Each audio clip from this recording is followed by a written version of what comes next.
Well, first of all, thank you for inviting us, and really congratulations on 10 wonderful years. Um, at the time, I believe that this was the first elementary engineering school in the state. At least I know that it was. And we're really, really proud of the work that you've done here, and it's beautiful to see the dream come true. See, I know he'll take care of that. Exactly. Try to make it all beautiful. So you had told us a little bit of that story before about how it was engineering and the thing that you'd had from under your desk. Tell that story again. That's Oh, great. okay. Yeah. And if y'all can, be conversation between the three of you, so it's like we're not even here, okay? Oh, okay. Good. Well, that's better. Can we talk to each other this way, Yes, though? please. I think that'd be good. Yeah. Looking at each other? If that works for you. Yes. I'm rolling. Well, I know that you remember you were already a wonderful principal, and when the board really voted to build or renew 70 schools, and in that process, the board decided they needed a school downtown. And this was really, the community and the city wanted a school downtown. Dr. Butler was insisting that he wanted a school downtown. And so they put it on the long-range facilities plan as a school. Without a name, it was just the downtown school. But in that process, I started thinking, well, we need a school, but for a change, we'll get a school from the beginning, so we don't have to base the school on what happened in the past. It would give us an opportunity to build a school where children can learn. And I've always believed from 1969 that you learn by doing. And as a result of that, in preparation and thinking about this school, I went to the Tiger Woods Learning Center. You need to know that I'm a big golfer, and so I had heard a lot about the Learning Center and that it was based on engineering. I also had under my desk a book about elementary engineering and starting children young and integrating instruction and all of those wonderful things. And we also went to San Francisco to see the Kroc Center because they had a very innovative building and children were involved in that process also. So I came back and the board listened, and every opportunity I had, I talked about learning, talked about elementary engineering, talked about integrating instruction. And while we were doing that in other schools, we never had a facility that totally focused on it. So the board decided, okay, we're going to do this. And as a result of agreeing to do this, what do we need? We need someone to steer the ship, to really do it. And I asked Margaret. Margaret came to my office and she asked a million questions and let me think about it, and all of that. But in the end, Margaret understood. She knew because it was an opportunity for all of us to realize a dream for young children. And not only that, for young children, inner city children. And with the belief that if you give them the right opportunity and the appropriate instruction, they're going to learn. And they're going to be innovative learners and critical thinking, all those buzzwords that we have been throwing around but not actually using in a school. And so Margaret said yes. And in the meantime, I had met another young man, and his beliefs were on target from the very beginning, and his name was Dr. Ansel Sanders. And he was enthusiastic. And I introduced Ansel to Margaret. And Margaret, you can take it from there. They hit it off. So first of all, you have to have these relationships. And well, I want to personally thank you for this fabulous opportunity. As I said earlier, I remember giving the board the first walkthrough of this building. And what I said was, Dr. Fisher had a vision. She was the dream maker. It was my privilege to recruit in the type of staff who understood your vision, and therefore we became the dream weavers. Yeah. One of the things about A J Wjittenberg was that before A J Wjittenberg came to South Carolina, the engineering curriculum was designed strictly for gifted and talented students. Correct. And what I saw in your vision was the belief that every child could learn, starting as early as 4K. Now, we were scratching our heads about how to do 4K. But not only was I able to hire people who were just on the cutting edge in their careers, starting with Ansel. He was an excellent choice. His job primarily was to integrate the engineering community into the school and to embrace the families, to make this feel like a very welcome place. One of his first major projects is sitting right out there. That's our playground. That's right. He raised hundreds of thousands of dollars. He had everybody in Greenville, every child in the school, building that playground out there. The second person, I realized I needed a top-notch person in curriculum. And the smartest person I knew in curriculum was already working for somebody else, Dr. Fisher. And so I said to her, I really need Tom Rowe for 1 year to help us to develop this curriculum. Well, after 1 year, it was bigger than I realized, so I said 2 years, 3 years. Yeah. But again, he was the smartest person I knew, and again was on the cutting edge of his curriculum because he was in charge of curriculum for the entire district. And then the teachers. The teachers were the key, and they were so excited. I remember Tom saying, well, don't go out and buy all those teacher-made stuff because the curriculum for this school has not been created. So you can't go and buy it someplace because we'll build it together. And so, first of all, being the first school in South Carolina to have a total engineering curriculum. Secondly, our goal was to be on the cutting edge of technology, how to integrate the technology how do you teach little 4Ks to use computers and engineering curriculum. Those were critical during the very beginning of establishing the school. You look around the building, and in some places you'll take a building and you will create a curriculum. The opposite happened here. The building was built specifically for engineering curriculum, as well as labs, so that our engineers could come in and work side by side with our teachers. So I have to tell you this Okay. story. Okay. I challenged Ansel that when I visit the school for the first time, I want a robot speaking to me.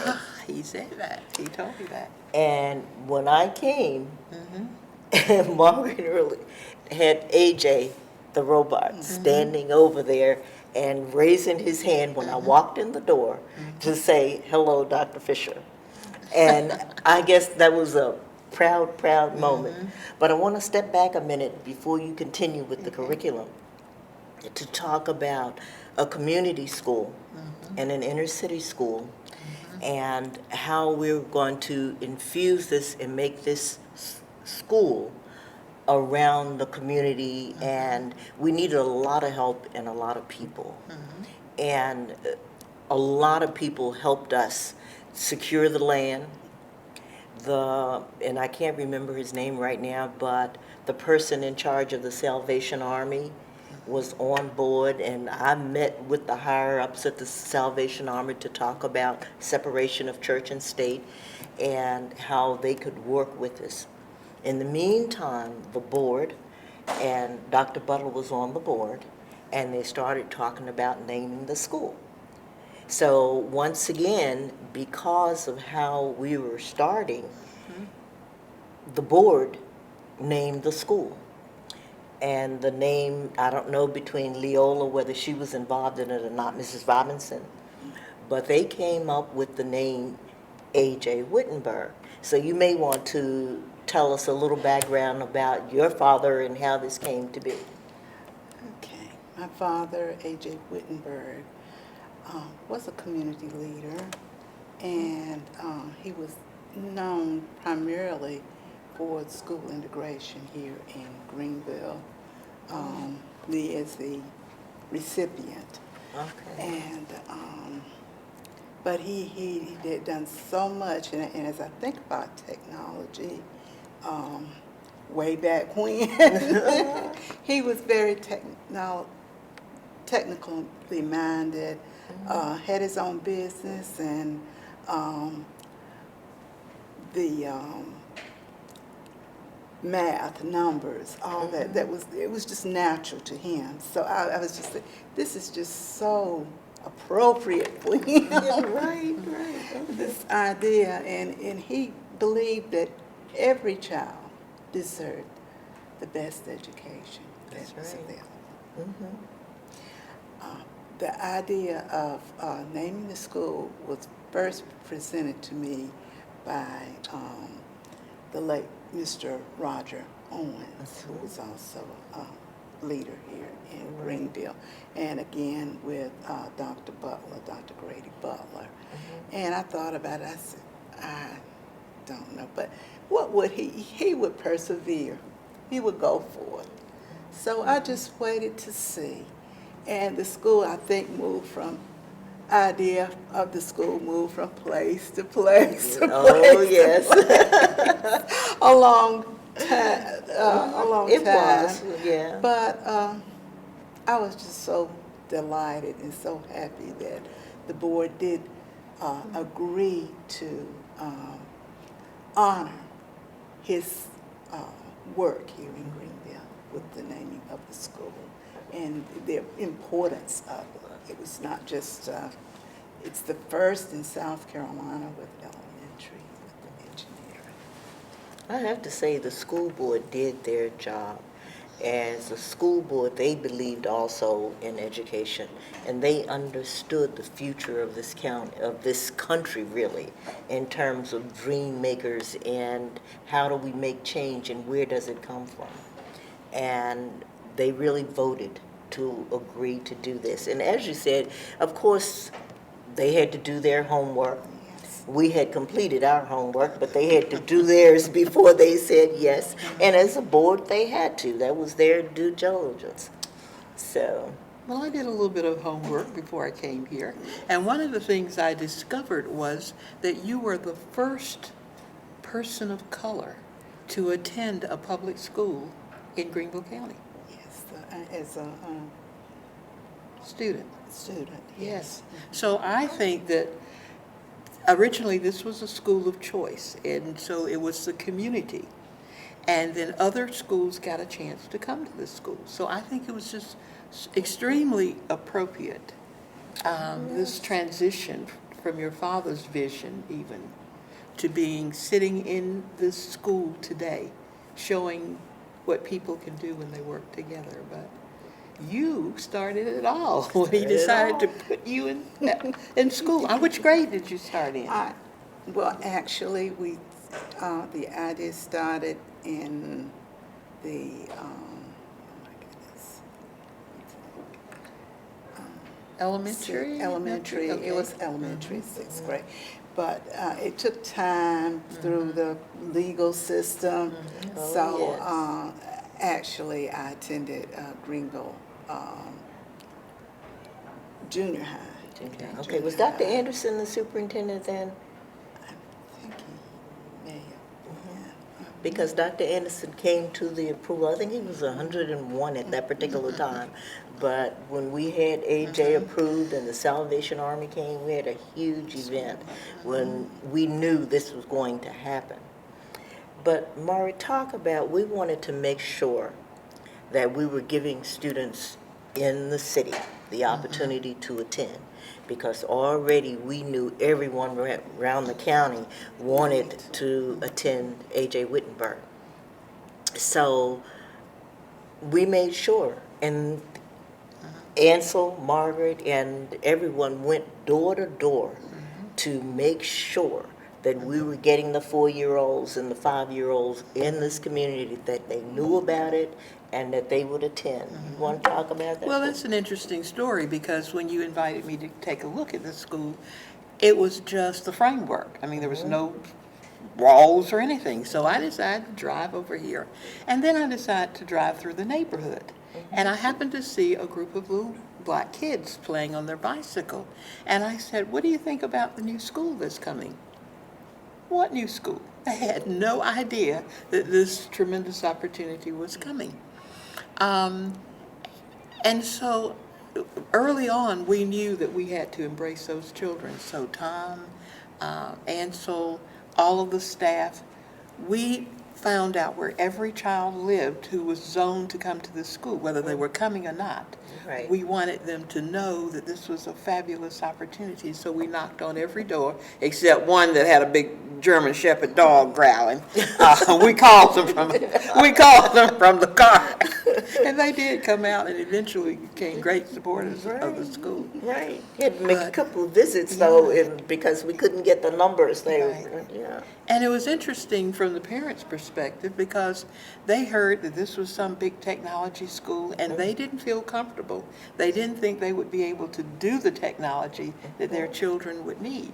And so from that grew programs where we would train the parents first, so that the children, so that they could help their children, and they were comfortable with their children doing the homework and just knowing what's going on in the school. So that really was a pleasant experience, because right up front, we met the parents. And of course, it's legendary how the other communities respond. Oh, yes. Because I guess a week before it was time to sign up, there were camp tents, big screen TVs, cookouts. Now, I told them they couldn't burn down my school, so they could not have the cookouts out there. I understand Home Depot gave tent discounts, A J Wjittenberg tent discounts. But people came from everywhere to try to get their children in the Right. school, Get in because at line. that point it was a first come, first serve basis. So we felt good. We felt like this is the way it's supposed to be. These little kids deserve to be in a school where everybody else wants to get into it instead of trying to get out of it. You know? That's So we felt that our vision was being implemented, and it's rewarding to walk back into the school and to see Yeah. some of the same people. The third grade is pretty much intact. To see the same philosophies, how teachers do their classrooms, and so the tradition lives. Right. You And we know, made it sure lives that on. all of the children, I was thinking about the uniforms. Oh, yeah, And that remember was- going out and making sure that all of the children had uniforms. It didn't matter whether they Yeah. could pay or buy or Yeah. whatever, but they just looked beautiful. But not only that though, the children had their own creative personality and critical thinking skills. I would walk in and they told me about this school, about themselves. I was trying to think of the little boy, and I used to say he's going to be the mayor one day. He's in 6th or 7th. He's in middle school. He's probably in middle Jaquarius. school. Jaquarius. He's in 10th grade. 10th He's in grade? 10th Oh my grade. goodness! Yes. I can't believe that. You know. Well, being in an environment where those kids could shine. You know, because if he was sitting someplace else, you may not even notice that he's in the school. But he has such leadership potential, and he would just dress up in his little. In fact, if he knew you were coming, he put on a suit. He had a suit that he wore for special occasions. Oh, yes. And it would be great to follow up on those students now and to see what's happening to them. But Oh, they were amazing, good times. I need y'all to talk a little bit about, when the school was being built and that was the hot time for all that copper theft and construction theft, and the Tabernacle Baptist Church across the street, without saying anything to anyone, organized the men of the church, and they would walk the construction site at night, and that AJ was like the only construction site that had like nothing stolen. Can you tell a little bit about that? Because I think that's really special. across the street from the school is Tabernacle Baptist Church, and they immediately became our community friends. And unbeknownst to me, they kept an eye on the school, and they had deacons who were assigned, and they just walked the grounds. There were thefts at other construction sites, because this is when copper was really hot, And according to the project manager, this was one of the only sites that they knew of where nothing was ever stolen. But little did we know that they had their own little groups that just walked the grounds and took care of what they knew was going to be their school. Oh gosh, we need to bring Brian Morris back. And I was thinking about it, and who's in charge of construction? Brian is still in Myrtle Beach. I do know that, or Surfside, but at that time. And then Pam Mills' husband, Terry Mills. Terry Mills, because we had to redo floors and a lot of things happened, things or whatever. But the other piece in terms of the business community, and Ansel connected with the business community, because really, as a school board, you have to make sure you're not giving more resources, I would say, or additional money to one school. So when a new building opened, we had a formula for what they were supposed to receive in terms of money for classroom furniture, the building, money supplies, all of that. Well, we wanted more. We're an engineering school. We needed computers, we needed labs, we needed music labs, and because we didn't want to fail, but we needed some things that were special and would be just special for A J Wjittenberg. And at that time, I don't want to start naming businesses, but I will say that Michelin did a primary job at paying for our labs, those initial technology labs for students. But we also just had donations, and you talked about the playground already, but the business community realized that this was something that would be a part of the future of Greenville. And even driving here today, I didn't recognize the community. This is not the same community it was 10 years ago, without a doubt. And Mayor White at that time wanted the city to grow. And this has been like an anchor all the way around the community. And so they put their dollars into this building and into the programs. And we were allocated one additional position, right? I think it was one. Was it the Ansel position? But it was a position at that time that most schools did not have.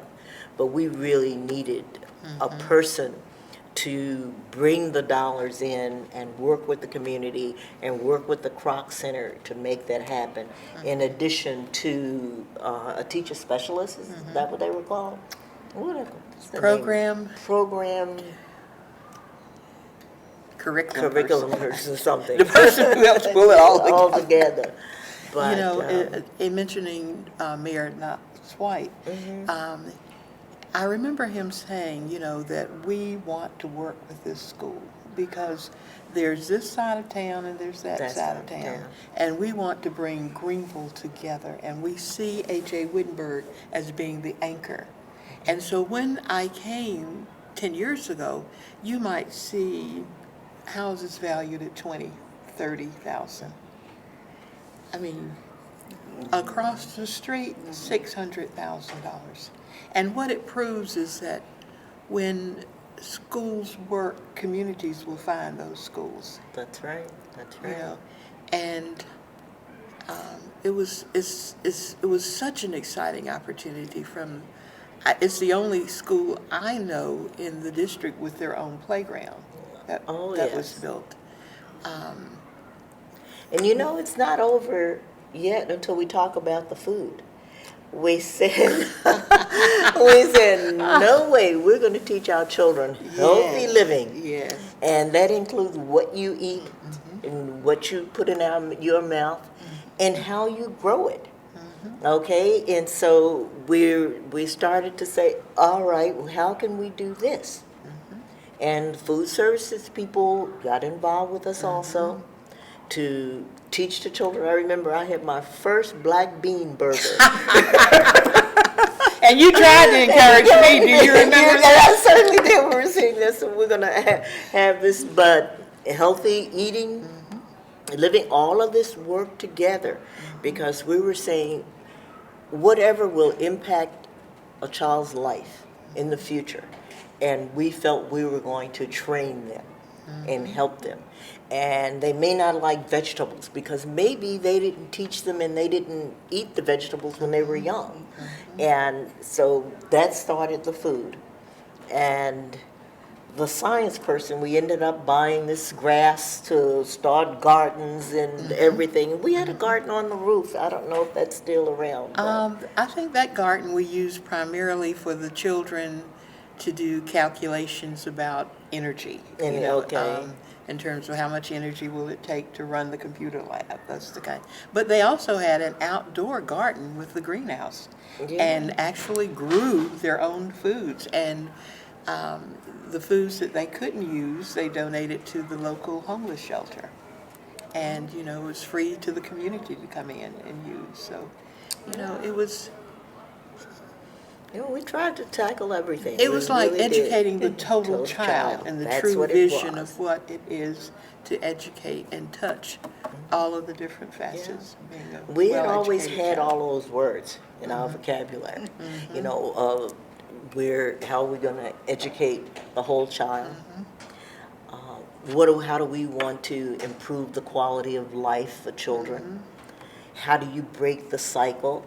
And all of that. And so we tried to infuse what we knew about children and growing up and families and keeping the families together. And a part of that included training the families in technology. And that brought in the use of the building year-round versus a building that you're going to say you have this wonderful space and it's empty 2 months out of a year or a half month or whatever. And so we had to work on the doors and the locks and everything so we could have people using the building outside of school hours but wouldn't interfere with the instructional portions, but they would be able to use the labs. In fact, this library was used as a after-school program with the Kroc Center. They're bring in their workers and would train their workers. There were after-school programs that, we realized that we needed to do even more for our children academically. And so there were morning tutoring programs, and if we didn't get you in the morning, we got you in the afternoon. Exactly. So it was just intense concentration. And Tom Rowe was right. There's no way to predict what you're going to need because it hasn't been created yet. So we were creating, and that didn't work. We'll throw that out, and we'll create some more. But and a little bit about the after-school program. It inspired one of our benefactors to the point that, and this is Lynn Mann, since when Lynn Mann came, which was another excellent, because she came from the business world. She was from Michelin. And so when Lynn came, she implemented this after-school program. Well, a visitor came in to see it, and eventually that visitor includes A J Wjittenberg in their will. so that that program will exist forever, Excellent, yeah. So it's just, touching the hearts of the people in the In community. the community, that's right. That's part of what we were able to do. And it was just a fun time. It was like, we didn't have any rules other than, we better call Dr. Fisher and ask, can we do that, get away with that, But you're just inventing as you're going. And it was such an exciting time. Yeah. But That was a perfect ending right there. That was perfect. I got something I can work with in Yeah. about 3 minutes, and I was have plenty of stuff. Yeah. This Dr. Fisher is so wonderful. I miss working with her so much. I know the feeling. I miss her when she left. I'm like, you can't go leave me now. The only thing I think maybe we're missing just 30 seconds of is talk about the floodplain, the fact that the building's in a floodplain, and how we bought the land, what you were saying earlier, how we bought the land from the Salvation Army. Can you do just a minute on that? right. We'll have it in the can, so to speak. Well,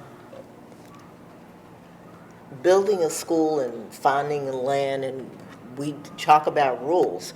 We have acreage requirements, we have every requirement in the book.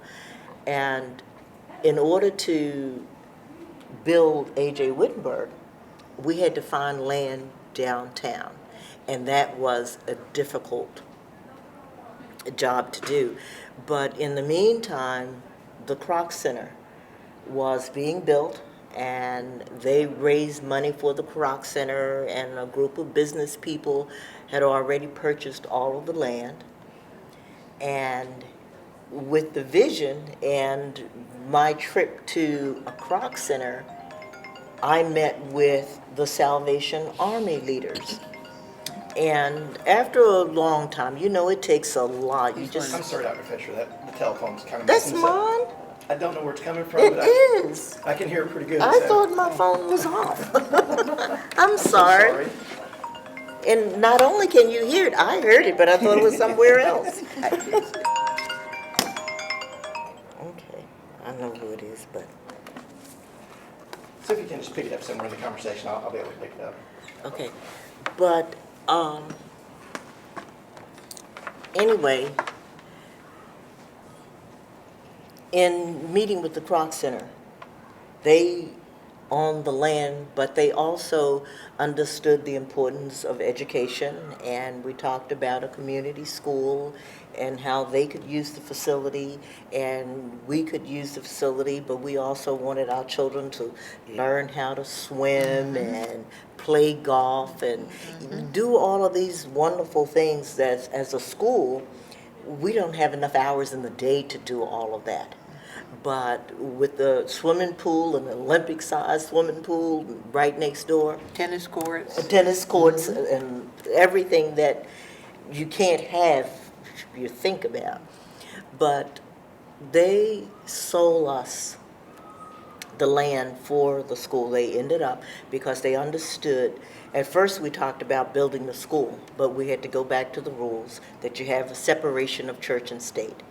And Salvation Army being considered the church. So they sold us the appropriate amount of land that was needed to build A J Wjittenberg. But in addition to that, you also have a 100-year floodplain. And part of this land was in a floodplain. So, of course, the engineers knew what to do to make sure that we could build the school. We purchased the land, they built the land up, and we have had, I thought I turned it off.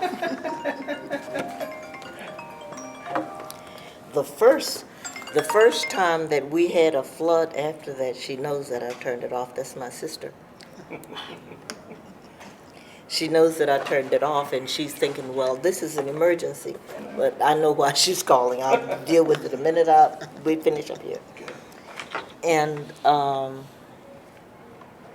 but anyway, they built the land, and they knew where to build the school, how to situate the school so that you have a strip of land that if we ever had a flood, of course, we've had some rain since then, but we did not flood, so I'm really worried about that, and hurricanes since that time. But they knew how to build the school so the flood area would not impact the school in the event of a flood. And the relationship continued to develop. And even today, but we know this in all of our schools, you can't educate children alone. And you can't do projects like this independently. And you need the community, and you need organizations, and you need corporate America, you need the businesses to all become a part, because we're talking about the future of a city, a county, the future of a county. We're not just talking about the future of one area. And so going around, talking, meeting with people, and helping them to understand this, that they will feel the impact. We were talking about the first child attending here is now in the 11th grade. And soon, they will be ready for the business world. And when they leave AJ, they can go wherever they want to go. They could go to other engineering schools, because all of our schools now sort of added an engineering component, especially the middle schools and the high schools. But they will be artists, not only technical engineers, but engineers of all types, and musicians. And so they will come back and give back to this community. They'll never forget what they learned here as the beginning of their educational career. And they were happy. The children were happy. I didn't mind coming here any day to sit down in the cafeteria, and it wasn't like a cafeteria, it was more like a restaurant, I guess, with the booths and everything. A donation from a Chinese restaurant that was going out of business gave us all those tables and chairs. That's right, being at the right place at the right time. Right, we had booths that we could sit in and enjoy the meals, and so it was a delight. I felt it was, as an adult, it was wonderful to come here and you walk in the door and you had the feeling of that energy and caring and love and nurturing. So it's been a good journey. Yes, it has. Yeah. Yes, it has. Do you feel honored that the school is named after your father? If you want to talk about that a little bit. Of course. I am deeply honored. And when before the school opened, do you remember many members of our family came? And I do. It was not me getting in touch with them. They heard. We do have members of our family that are members of this church across the street too, so I guess they kind of. But they were so proud, and it kind of energized us for a few years there, to and I still see them as their families grow. So, you see a celebrity when they become a great something, anything, making money. You see all of the relatives that they didn't know they had, and they sort of come out of the woodwork. Well, in the case of A J Wjittenberg, it was all the family probably you hadn't met coming out to say, "Oh, I'm a part of this," Of course, and then we have we're in touch with relatives in Detroit, North Carolina, South Carolina, Georgia, and Florida, and I can't just name all the places, Virginia, and everywhere. It's like, wow, we didn't know we had so many Wittenbergs, right? It's great. And we all spell it differently. The B-E-R-G and the B-U-R-G. But my dad spelled it B-U-R-G with the two T's. And it's every spelling that you can. Right, I remember the research after it was named We said, oh gosh, but we're here. It's And I great. remember, She's gonna kick it. that's my phone. That's your phone. Oh, okay, because I'm thinking, I know I turned it off that time. Well, I tell you, that's amazing, that's perfect for a board meeting, but, you know, I Good. could listen to y'all all day. Yeah. I'm learning so much. And Dr. Butler stated, now this will be A J Wjittenberg, not the Wittenberg School, A J J. Wittenberg. That's right, that's right. Oh, yes. But they didn't believe us. You will never, every board meeting, they bring them. I heard that you're taking the school off of the long-range facilities plan, but it was the last school to be built. And we had all the other schools to renovate, and we had every problem in the world, from needing more money, from bricks not being available, because we were trying to do a project that had never been done, but we didn't give up. And we said, oh no, we're going to build this school. And we had the vision, the literature in place, and we're going around telling everyone about it, that it's going to happen. And Craig Golden Davis, actually, they were approved as the builders. And we let them know, oh no, we don't want a prison here. This is what you have to do. And they went with us to actually look at engineering schools and to change their way of thinking in terms of architecture for a primary school, elementary school. Exciting times.